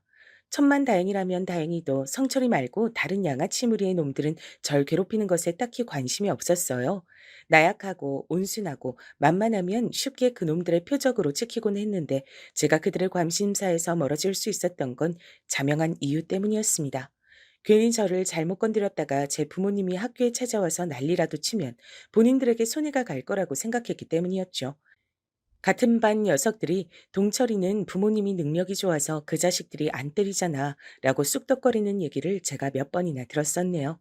저를 노골적으로 싫어했었던 성철이만 아니면 그럭저럭 버틸 만한 학교 생활이었고 가끔 만화책 보는 것을 일탈이랍시고 여기는 모범생 녀석들하고만 전 어울려 다녔습니다. 그러다가 집에 큰일이 생기고 말았어요. 아버지의 사업이 폭삭 망해버린 것이었습니다. 폭삭 망했다는 건 외엔 표현할 길이 없다고 큰 고모가 저희 집에 와서 눈물을 훔치시며 그렇게 말씀하시는 걸 들었어요. 꽤나 유복하게 잘 살았던 저희 집은 어느새 빚더미에 올라 있었습니다. 이거 이제 우리 물건 아니야. 이런 것도 다 빚쟁이들이 가져갈 거야. 저희 집에 있는 저희 물건인데 도대체 어머니가 무슨 말씀을 하시는 건지 처음엔 알아듣기 힘들었어요. 하지만 도망치듯 이사를 가게 되었던 날 모든 것이 실감이 났습니다. 제가 중학교 2학년에 2학기를 지나던 때의 일이었죠. 어둡고 습하고 왠지 모르게 그 안에 있기만 해도 기분이 우울해지는 것 같은 방 한 칸짜리 작은 집이 저희 가족의 새 보금자리였습니다. 이곳에서 가장 가까운 중학교에 제 남동생이 진학할 것이고 저 또한 그곳으로 전학 절차를 밟을 거란 얘기를 들었어요. 저에게 선택지는 없었죠. 제가 부모님을 잘 둔 덕분에 무사히 학교 생활을 할 수 있었던 것처럼 미성년자인 자식은 부모님을 따라 명과 운이 갈릴 수밖에 없었습니다. 그런 집에서 살기 싫었어요. 제 침대, 책상, 옷장, 이런 것들은 모두 잃고서 이불 하나만 건졌다는 것도 여전히 믿어지지가 않았고요. 그때까지 평생 알아온 아버지의 모습은 태산이고 호랑이이고 승리자이고 언제까지고 기댈 수 있는 너른 등판이었습니다. 그러나 사업 실패라는 크나큰 몰락을 겪고 나신 아버지의 모습은 초라하고도 슬픈 것이었습니다. 답답함을 잔뜩 머금은 아버지의 눈빛에선 당신께서 추락을 겪으셨단 그 사실보다도 그 추락에 처자식을 매달고 말았다는 죄책감이 더욱 크게 엿보였습니다. 제가 장남은 장남이고 둘째는 둘째인가 보다 싶더라고요. 저는 아버지의 그런 기색을 읽었고 애써 의연하게 구시려고 하는 어머니의 노력이 보였는데 남동생은 떼를 쓰기만 했습니다. 왜? 우리 가족이 이런 집에서 살아야 돼요? 나 다시 원래 집으로 갈래요. 동훈아, 너 엄마가 또 이렇게 막무가내로 땡깡 부리면 혼낸다고 했어, 안 했어? 너 진짜 혼나고 싶어서 이래? 다시 그 집으로 어떻게 가? 못 가. 그 집은 이제 우리 집이 아니야. 여기가 우리 집이야. 동훈아, 제발 철 좀 들자. 네가 아니라도 엄만 너무 힘이 들어. 엄마야말로 철 좀 들어요. 아빤 자꾸 담배만 피잖아요. 밖에서 담배만 피는 거 내가 다 알아요. 내가 봤단 말이에요. 나하고 형은 학교 열심히 다니는데 아빤 그런 것도 안 하면서 엄마는 아버지를 혼내야지 왜 나를 혼내요? 철부지 남동생 앞에서 어머니는 말문이 크게 막히신 듯 보였습니다. 때로는 순수하기 때문에 어린 아이들이 어른들보다 되려 잔인하게 굴 때가 있다죠. 선과 악의 경계를 아직 모를 때라 그렇다고 하는데요. 이 시기에 제 남동생이 그랬던 듯 싶어요. 보이는 그대로 받아들이고 말을 뱉으니까 부모님께선 크게 상처를 받으실 수밖에 없었죠.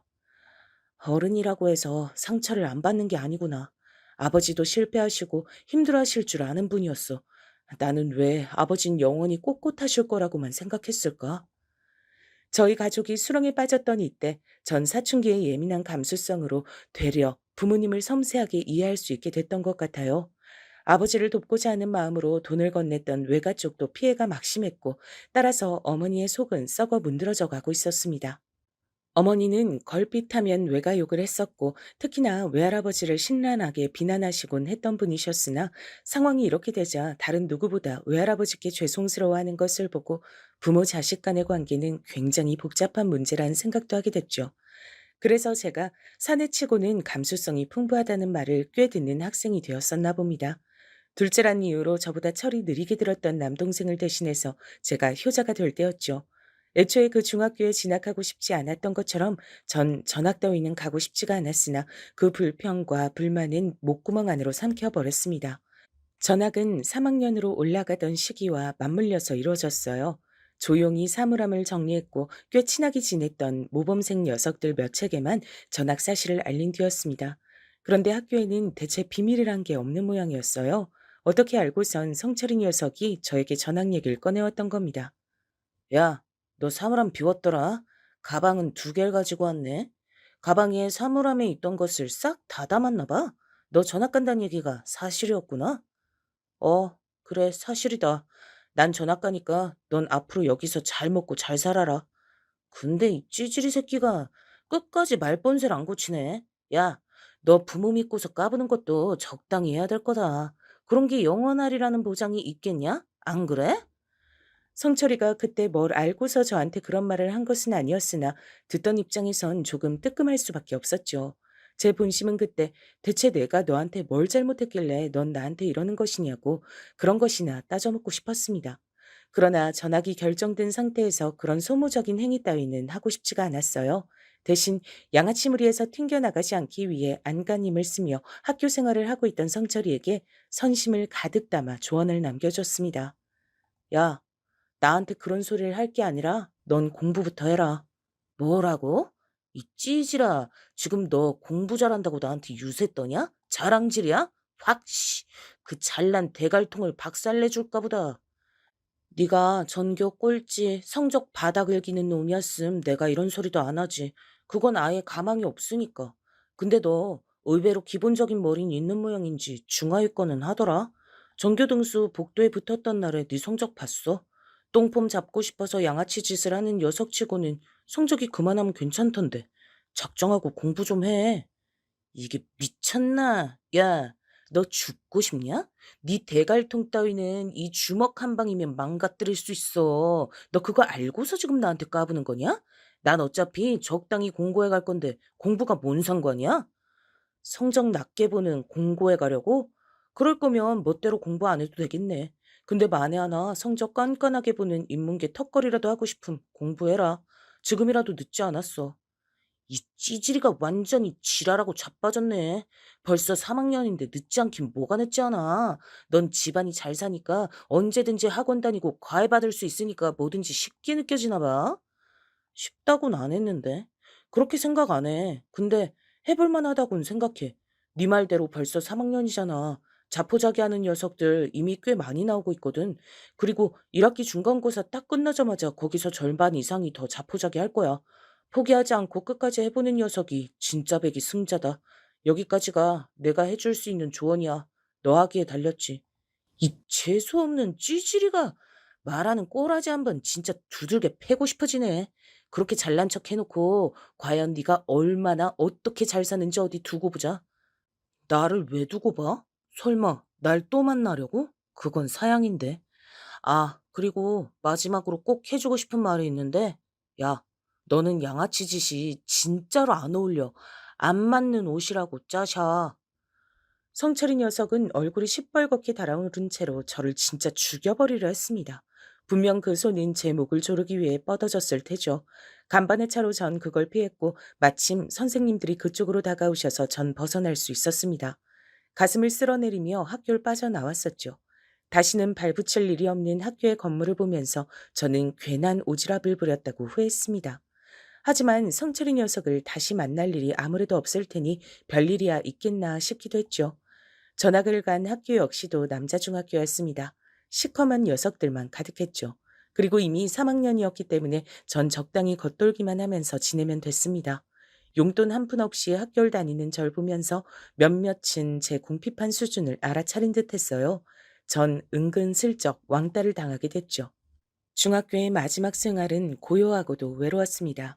저는 나름 명문으로 꼽혔던 어느 인문계 고등학교에 진학을 했어요. 그 정도는 저에게 가뿐했죠. 더 괜찮은 고등학교도 사실 합격할 순 있는 성적이었으나 그곳에 가지 않은 이유는 집에서 멀었기 때문입니다. 제가 어느 남자 고등학교에 입학한 것은 집에서 등하교하기에 수월하다는 이유가 컸었죠. 어느새 그 코딱지만한 어두운 공간을 아무렇지도 않게 집이라고 칭하고 있었습니다. 그런 지 꽤 되었다는 사실을 자각하고서 씁쓸하게 고등학교 생활을 시작하려던 저의 눈에 믿을 수 없는 광경이 들어왔어요. 배정받은 교실로 들어선 인물, 바로 성철이 녀석이었습니다. 어? 너 설마 찌질이 새끼? 너 여기 입학했냐? 너야말로 여길 입학했어? 잠깐만, 너 설마 공부했던 거야? 내 조언대로? 이런 미친놈이 그 입 안 닥쳐?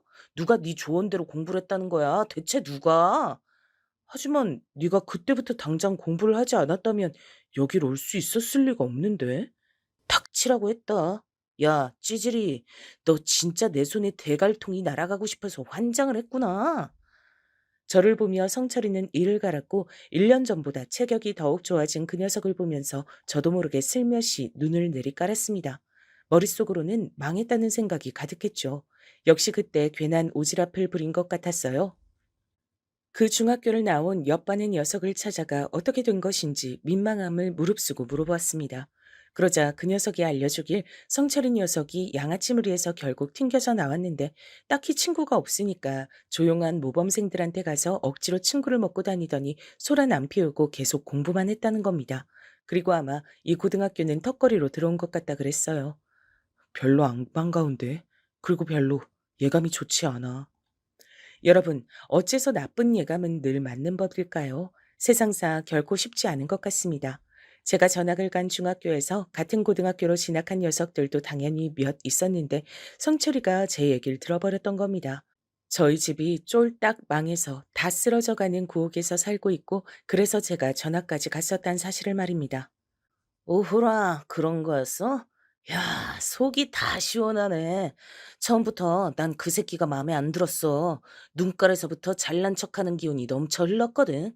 촌티만 팍팍 풍기고 놀 줄도 모르고 그저 찌질하기만 한 녀석이 공부 좀 하고 집안이 잘 산다는 이유로 고고하고 매사에 자신만만한 거 그게 그렇게 꼴보기가 싫었는데 아, 하늘이 내 편인가 보다. 어쩜 이렇게 좋은 일이 다 생겼냐? 성철이가 신이 나서 그렇게 말하는 것을 목격한 녀석들이 한둘이 아니었습니다. 옆반 녀석이 저한테 다가와서 그걸 슬쩍 알려줬죠. 못된 성철이 녀석은 제 불행을 자신의 행복으로 삼았습니다. 제 상황이 즐겁고 고소해서 어쩔 줄 몰라 하더군요. 이제 거리낄 것이 없다는 듯 성철이는 저를 본격적으로 괴롭혀댔습니다. 솔직히 고등학생 시기나 돼서 친구를 괴롭히는 것 너무 유치하고 저급하지 않습니까? 그 당시에도 저는 그렇게 생각했습니다. 상대할 가치도 없다고 여겨서 성철이가 저의 체육복에 저질스러운 욕을 매직으로 적어놓든 제 교과서에 우유를 붓든 제 사물함에 압정을 쏟아놓든 아님 대놓고 저를 발로 차며 낄낄거리든 그저 묵묵하게 굴었습니다. 따지고 보면 저는 성철이 녀석에게 실질적인 조언을 날려서 도움을 주면 줬지 나쁜 행동을 한 적이 없었습니다. 먼저 시비를 건 적도 없었고요. 그래서 성철이 녀석도 이러다가 말겠지 싶었습니다. 본인 스스로도 이런 걸 내심 부끄러워할 거라고 여겼습니다. 너 이제 부모 백 없다면서? 가난뱅이 다 됐다면서? 꼴 좋다 이 찌질이 새끼. 하지만 세상에는 남을 괴롭히는 것에서 희열을 느끼는 부류가 있더라고요. 남보다 자기가 우위에 서는 것을 계속해서 확인받고 싶어하고 그런 감각에 중독되는 부류가 있다는 걸 저는 성철이 녀석을 통해 배웠습니다. 성철이 녀석처럼 덩치가 꽤 좋고 목소리가 크고 힘이 좋은 녀석이 앞장서서 절 괴롭혀대니까 다른 녀석들도 절 만만하게 여겼어요. 군중 심리라는 게 그렇더라고요. 절 두고 왕따 당해도 할 말 없는 놈, 왕따 당하는 게 당연한 놈이라고 다들 여기고 있었습니다. 선생님들께서도 제가 따돌려지는 그 분위기를 아예 모르실 순 없었습니다. 그러나 절 외면하셨어요. 담임 선생님께 제가 겪고 있는 상황을 말씀드린 적이 있었는데, 그러자 교실에 들어오셔서 모두 앞에서 이렇게 말씀하셨습니다. 명색이 우리가 이만하면 명문이란 소리를 듣는데 학교 이름에 먹칠하지 말도록 적당히들 해라. 친구 괴롭힐 시간 있음 문제집이나 한 권 더 풀어. 출석부로 교탁을 탕탕 두드리며 그런 말씀을 하셨을 때 모두가 절 힐끗거렸습니다. 전 민망해졌고 그때 하필 성철이 녀석과 눈이 마주쳤는데 절 향해서 입모양으로 찌질이라고 했습니다. 웬만한 상황에서 초연하게 구는 것이 저였는데 그때는 정말 수치스러웠던 것 같아요. 그런 식으로 얼렁뚱땅 무말을 하시려고 드는 담임 선생님께 실망을 했습니다. 그 이후로는 아무것도 상담을 청하지 않았죠. 당연히 부모님께는 학교 생활에 아무 문제가 없다고 그렇게만 말씀을 드렸습니다. 울적한 학교 생활, 그리고 집에 와선 사춘기 남동생이 엇나가지 않도록 그 마음을 잘 달래줘야 했고 공부 또한 봐줬어야 했습니다. 그러면서 적나라하게 알게 된 사실이 있었죠. 이럴 수가. 내 동생이, 하나뿐인 내 동생이 돌머리라니. 수학 공식 하나를 두고 일주일째 뱅뱅 돌고 있는 게 말이나 되나? 난 이걸 독학으로 공부했었는데? 큰일이 아닐 수가 없었습니다. 왜냐면 저희 집은 이제 가세라는 것이 기울다 못해서 박살이 난 상태였고 가장 현실적인 타겟책은 대한민국에서 가장 널리 알려진 성공법을 따르는 것밖에 없었기 때문입니다. 그게 무슨 성공법이냐고요? 뭐겠나요? 대한민국 사람이라면 모두 다 아는 그거였죠. 명문대를 나와서 대기업에 입사하기. 필승법이라고 알려져 있지만 아무나 쉽게 따를 수 없기 때문에 많은 이들을 안타깝게 만드는 그런 방법이었습니다. 빚을 갚기 위해 묵묵하게 부모님은 일을 다니고 계셨어요. 큰 실패는 큰 성공으로 덮는 수밖에 없다고, 그러려면 다시 모험을 해봐야 한다고. 사실 아버지께선 이런 말씀을 하신 적이 있었으나 어머니께서 적극적으로 말리셨습니다. 우리 둘뿐이었음 그래도 되지. 모험? 너무 좋지. 멋지지 그거. 당신이 최고로 잘하는 거잖아. 근데 당신 이젠 자식들을 생각해야 될 때야. 이번에 또 실패하면 그땐 진짜 우리 자식 새끼들 볼 낯이 없어져. 그걸 알아야 돼. 그 설득 앞에서 아버지는 고개를 떨구셨고 동의를 하셨습니다. 이를 악물고 두 분 다 일을 다니고 계셨어요. 전 매일같이 피곤에 절은 두 분의 모습을 보며 저와 남동생이 명문대를 가서 대기업을 나오는 가장 안전하고 확실한 방법을 따른 수밖에 없다고 확신을 했습니다. 그런데 제 남동생이 제가 가진 공부머리의 반절 정도밖에 안 된다는 것을 확인하자 절망이 절 덮쳤어요. 그리고 이루 말할 수 없는 책임감, 부담감으로 전 질식할 것만 같았습니다. 제가 삐끗하면 저희 가족은 끝이란 생각마저 들었어요. 저에게 따로 말씀은 안 하시고 계셔도 제가 명문대를 무리 없이 갈 것이란 기대를 부모님께서 품고 계신다는 것을 전 눈치로 알고 있었습니다. 성철이 녀석 때문에 학교 생활을 망쳤다고 의기소침해 있을 때가 아니었어요. 저는 뉘집개가 짖나 하는 식으로 나가기 시작했습니다.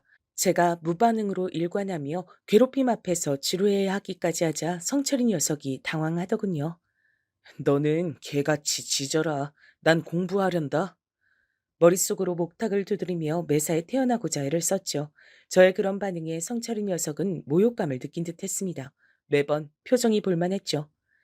이 찌질이 놈은 잘난 척을 도무지 관둘 줄을 모르네. 가난뱅이 주제에 뭐가 그렇게 단단한 척이야. 저를 대놓고 깎아내리는 것에도 전 흔들리지 않았습니다. 제가 아무렇지 않게 반응하니까 다른 녀석들도 슬그머니 절 업신 여기던 태도들을 거두더군요. 남자들의 세계에선 역시 약육강식이 최고인 듯 싶었습니다. 그리고 어느새 그 녀석들도 머릿속엔 이런 생각들을 하게 된 것이겠죠. 제가 당당한 이유? 그건 사실 쉽게 찾을 수 있었습니다. 1학년을 마무리하는 시험에서 저는 전교 3등을 했습니다. 그리고 같은 반 녀석들이 다 보는 앞에서 그 성적표를 받아든 다음 이렇게 혼잣말을 뱉었습니다. 아, 젠장할. 내가 1등일 줄 알았는데 3등이었다니. 그러자 모두가 놀란 숨을 들이키는 소리가 들려왔죠. 전 더 이상 아무도 절 얕보지 않게 됐음을 직감했습니다. 최종 성적표를 받아든 성철이 녀석은 깊은 침묵을 지킬 뿐이었죠. 성적이 개판이었으니까요. 저는 학교 생활을 어떻게 해야 하는지 드디어 제대로 감을 잡은 뒤였습니다. 더없이 당당해지기로 했어요. 근데 갑갑하게도 2학년 때 역시 성철이 녀석과 같은 반이 된 겁니다. 그뿐인가요? 같은 반이 됐다고 하더라도 엮이지만 말았으면 좋겠다 그렇게 생각했건만 2학년 담임 선생님께선 굉장히 화통하신 분이었습니다. 이야, 우리 반에 동서남북이 다 있네. 동철이, 성철이, 남철이, 방철이, 철철철철. 너희들은 오늘부터 우리 반에 동서남북이다. 알았냐? 어디 보자. 동서남북 중에서 누가 제일 공부를 잘하나? 오, 역시 동쪽이 1번이라 그런지 동철이가 제일 잘하는구나. 동서남북의 동, 네가 임시반장 맡아라. 그리고 서, 네가 부반장. 남, 너는 서기, 북, 너는 우리 반의 미화 담당이다. 알았냐? 입이 쩍 벌어졌습니다. 갑자기 동서남북으로 제가 성철이 녀석과 한데 묶인 겁니다. 임시긴 하지만 반장과 부반장이었기 때문에 성철이 녀석과 같이 움직여야 할 때가 종종 있었죠. 중학교 때에 이어서 그때보다 훨씬 더 지독하게 지난 1학년 생활 내내 저를 괴롭혔던 녀석과 동행을 해야 한다니 너무 싫었습니다. 성철이도 내가 더 싫다는 기색을 숨기지 않았죠. 그러나 절 대놓고 괴롭히진 못했습니다. 2학년 담임 선생님께선 오지랖이 강하셨기 때문입니다. 저를 괴롭혔다가 잘못 걸리면 본인만 손해란 것을 성철이는 충분히 인지한 듯 싶었어요. 불행하게도 임시란 이름은 정규란 이름으로 넘어갔습니다. 다른 녀석들이 아무도 동서남북의 자리를 탐하지 않았기 때문입니다. 그렇게 저는 반장직을 계속 수행하게 됐죠. 부모님과 남동생은 제가 학교 생활을 너무 잘해서 반장을 하게 된 것으로 오해를 하고 있었답니다. 그리고 전 얼떨결에 동서남북에 동의되어서 반에서 제법 친구들과 잘 지내게 됐습니다. 이래서 무리라는 것은 중요한 것 같았어요. 제가 동서남북의 일원이니까 다른 녀석들도 절 소속이 있는 놈이라고 자연스레 여기더군요.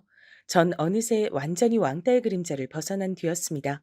2학년 때는 원활하게 학교 생활을 할 수 있었어요. 성철이 녀석이 저에게 가난뱅이 찌질이라고 이죽거리는 것만 빼면 딱히 어려운 상황은 없었습니다. 대부분의 녀석들과 무난하게 잘 지냈던 것 같아요. 전 내심 성철이를 배은망덕한 놈이라고 여기고 있었지만 한 번도 그걸 입 밖으로 꺼낸 적은 없었네요. 3학년이 되면서 전 대학 입시에만 매달렸습니다. 남동생은 다른 고등학교에 진학한 상태였죠. 자기는 저처럼 남고가 아니라 공학이라면서 즐거워하며 절 놀렸습니다. 그걸 놀린답시고 놀린다는 것 자체가 착잡했죠. 저와 같은 고등학교를 다닐 그 성적조차도 못 돼서 다른 고등학교를 간 것이었으니까요. 어느새 저의 어깨는 더 무거워져 있었습니다.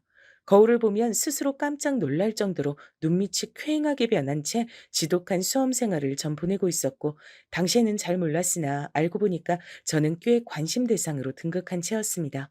집이 잘 살다가 한순간에 몰락한 제가 피골이 상접한 채로 입시에만 매달리고 있는데 과연 결과가 어떻게 나올지 모두가 궁금해했던 겁니다. 절 두고 망할 것이다, 성공할 것이다 이렇게 내기를 건 녀석들도 있었더라고요. 참나, 누가 대체 그런 쓸데없는 짓을 하는 건가 싶었는데 성철이 녀석이 주도했던 것이더라고요. 그리고 그 녀석은 제가 망할 것이라는 데에 돈을 걸었고요. 본인이나 잘할 것이지 어처구니가 없었네요. 그래서 제가 그 녀석이 돈을 잃도록 만들었냐고요? 당연하죠. 그해 유일하게 저만 서울대에 합격을 했습니다. 정작 서울대를 진작에 입에 올리면서 자신 있어 했던 다른 녀석들은 미끄러졌고요. 말도 안 돼. 네가 뭘 했다고 서울대야? 공부를 했으니까 서울대지. 넌 어디 붙었더라? 그래도 서울에 있는 4년제는 맞더라. 선방했네. 누구 놀리냐? 야, 너 두고 봐라. 길고 짧은 건 원래 대봐야 아는 법이거든. 우리 부모님 작년부터 사업 시작하셨는데 잘 되고 있어. 앞으로 전망이 좋아. 난 부모님 날개도 달고 거침없는 내 성격으로 앞으로 직직만 해서 보란 듯 성공할 거다. 잘난 척하고 재수없게 구는 너보다 훨씬. 하여간에 성철이 이 녀석은 저에게 유감이 많은 녀석이었습니다. 그걸 깨달으며 졸업을 했죠. 제 졸업식에선 의연하시기만 했던 부모님께선 제 입학식에서 눈물을 보이셨습니다. 어머니가 우신 것은 놀랍지 않았는데 아버지가 제 앞에서 눈물을 보이신 게 너무 놀라워서 심장이 쿵 내려앉을 정도였어요. 수고했다. 그리고 미안하다. 아버지의 모든 심정이 담겨 있는 최고의 인사였습니다. 저는 차오르는 눈물에 그 뜨거운 감각을 느끼며 다짐했습니다. 멈추지 않겠다고요. 비록 실패의 맛을 보긴 했으나 멋지게 질주하며 사업적으로 성공을 거두신 바 있었던 아버지를 전 세상 최고로 존경하고 있었습니다. 아들로서 부끄럽지 않은 사회인이 되겠다고 결심했어요. 제가 대학을 다니는 동안 부모님께선 모든 빚을 다 청산하셨고 비로소 저희 가족 다시 새 출발을 할 수 있게 됐습니다. 남동생은 보통 수준의 대학에 진학했어요. 천방지축인 녀석이었으나 분명히 저에게 없는 장점을 가지고 있었습니다. 저보다도 남동생을 편하게 대하시는 부모님의 태도만 봐도 그걸 알 수 있었죠. 꽤 듬직한 녀석이기도 했기에 남동생에게 부모님을 맡기고 제가 유학이라는 과감한 선택을 내릴 수 있었던 것 같습니다.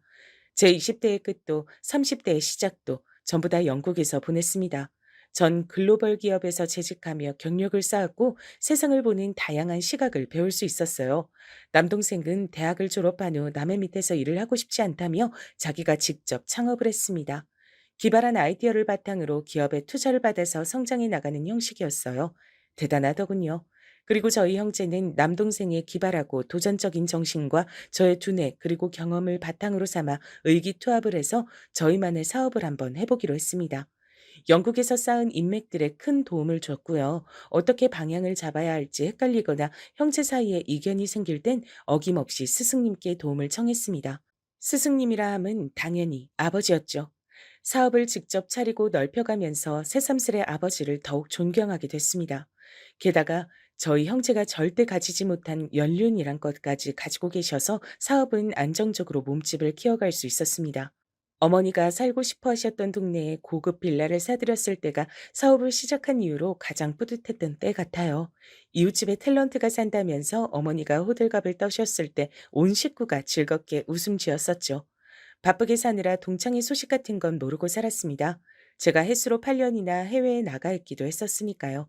근데 우연히 인터넷에서 모교의 근황을 찾아보다가 저와 함께 졸업한 녀석들이 동창회를 연다는 소식을 접하게 된 겁니다. 졸업한 이후로 세 번째 갖는 동창회라는 것 같았어요.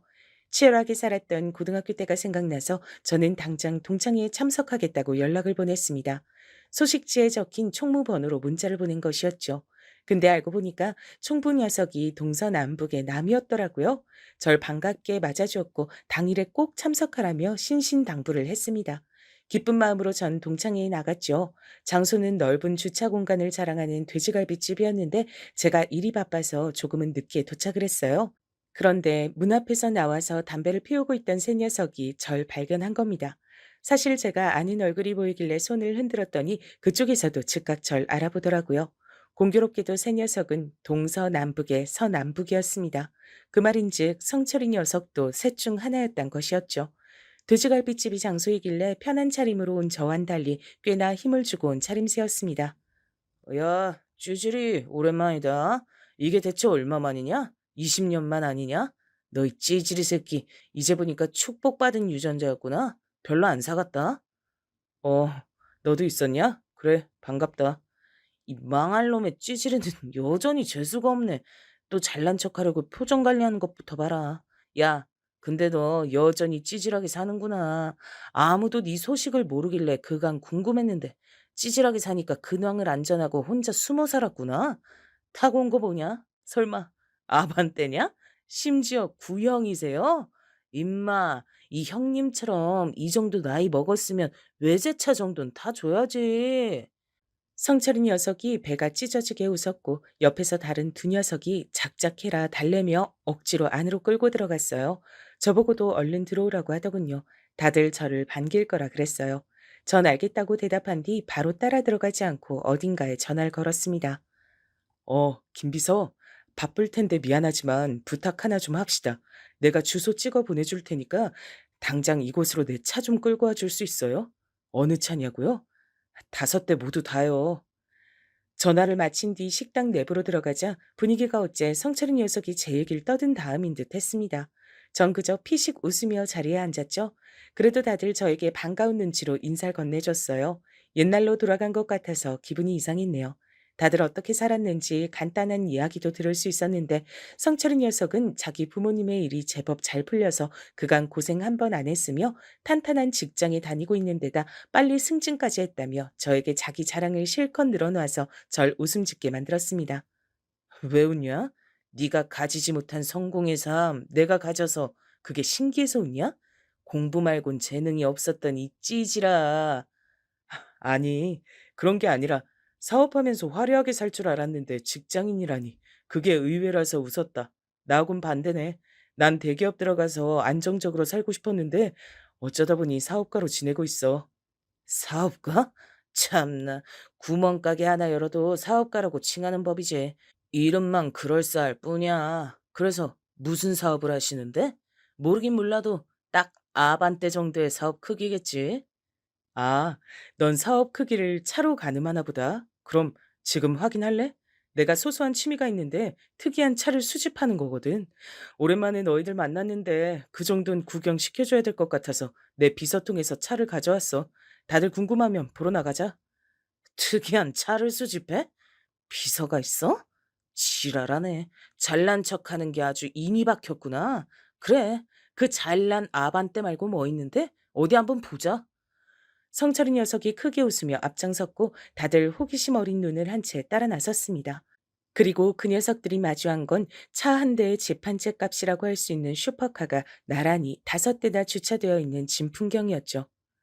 대표님, 말씀하신 대로 대표님 차 가지고 왔습니다. 제 수족이라 할 수 있는 김 비서가 차를 운전해서 온 전문 운전기사들을 대동한 채 저에게 깍듯한 인사를 올렸습니다. 저와 굉장히 막역한 사이인데 어떤 자리인지 다 눈치채고 일부러 과장되게 예의를 차리더군요. 그 센스에 감탄했습니다. 바로 그때 성철이 녀석이 다리에 힘이 풀려선 털썩 주저앉았어요. 마, 말도 안 돼. 이게 다 네 차라고? 어떻게 이럴 수가 있어? 너는 네 대가리로 이해가 안 되면 무조건 말도 안 된다고 하냐? 옛날부터 생각한 거지만 넌 참 뭐든 좁게 생각하는 녀석이야. 제가 혀를 끌끌 찾아 모든 녀석들이 저를 놀람과 존경이 가득한 눈으로 쳐다봤어요. 앞다투어 저의 지난 얘기를 자세히 듣고 싶어서 안달들을 냈죠. 성철이 녀석은 입술을 꽉 깨문 채로 제 소유의 슈퍼카드를 한 번 더 바라보다가 고개를 떨구었습니다. 그러더니 모두가 식당 안으로 들어가서 시끌벅적 이야기꽃을 피운 사이 슬쩍 먼저 가버렸어요. 아무도 눈치채지 못한 사이에 말입니다. 다들 뱁새가 황새를 따라갈 수 없었던 것이라며 저와 성철이 녀석을 평하였죠. 술맛이 쓰고도 달았습니다. 며칠 뒤 총무 남 녀석에게 연락을 받았는데요. 그날 그러고 나서 늦은 새벽에 성철이 녀석에게 전화가 와서 통화를 한 바 있다 그랬습니다. 나는 왜 안 되는 거야? 그 찌질한테 끝까지 안 되는 거냐고. 정말 찌질한 건 바로 나였다는 것만 같아서 진짜 미쳐버리겠다. 술에 잔뜩 취한 목소리로 목 놓아 울었다고 합니다. 어휴, 알만하다 싶었네요. 그 후로 며칠이 더 지나서 성철이 녀석으로부터 연락을 제가 따로 받기도 했었어요. 그간 미안했다나 뭐라나. 지금이라도 좋은 친구로 지내보고 싶다나 뭐라나. 그런 소리를 하길래 그저 피식 웃어줬습니다. 글쎄, 그럴 수 있는지 없는지 답은 네가 더 잘 알고 있지 않냐, 성철아? 그러자 성철이 녀석은 조용해졌죠. 제 쪽에서 먼저 전화를 끊고 올려다보았던 하늘. 정말 푸르르고 속이 다 시원해지는 색깔이었습니다. 열심히 달려온 보람이 있는 그런 멋진 풍경이었죠. 사실 이것도 꽤 된 일이고요. 지금은 시간이 또 흘렀습니다. 그리고 그때보다도 지금이 더 여유롭고 행복하다고 감히 그렇게 말할 수 있는 일상을 저는 보내고 있네요.